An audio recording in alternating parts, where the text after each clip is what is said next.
నిన్న 175 నియోజకవర్గాల్లో నుంచి విద్యార్థులను పిలిపించి ఒక మాక్ అసెంబ్లీ నిర్వహించారు.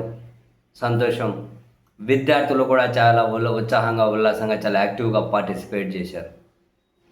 అయితే ఈ మాక్ అసెంబ్లీలో డిప్యూటీ సీఎం రోల్ పోషించినటువంటి విశాఖపట్నం ఈస్ట్ నియోజకవర్గానికి సంబంధించినటువంటి ఒక పిల్లాడు, ఆ పిల్లాడు చేసినటువంటి కమెంట్స్ నిజంగా చాలా ఇంట్రెస్టింగ్ అనిపించింది.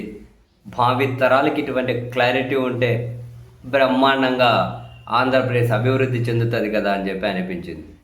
ఆ పిల్లాడు వినండి ఏమన్నారు.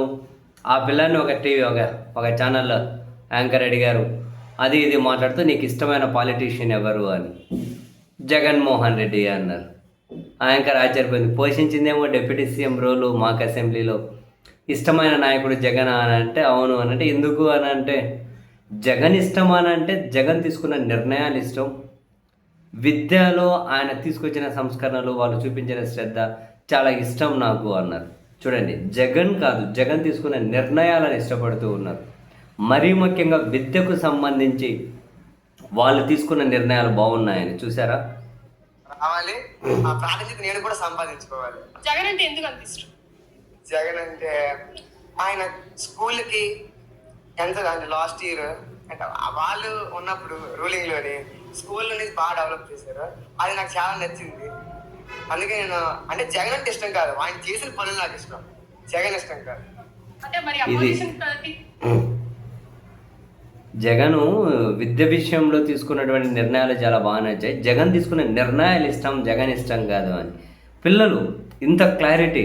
ఎందుకంటే ఏ ప్రభుత్వమైనా లేకుంటే ఏ నాయకుడైనా మన నాయకుని వ్యక్తిగతంగా ఏమీ ఇష్టపడాల్సిన అవసరం లేదు. అది కాస్త కూస్తూ ఉండొచ్చు, వాళ్ళ కమిట్మెంటో, వాళ్ళ కన్సిస్టెన్సీనో, వాళ్ళ పట్టుదలో, వాళ్ళ ఆలోచన ఇవన్నీ మనం ఇష్టపడవచ్చు, తప్పేం లేదు.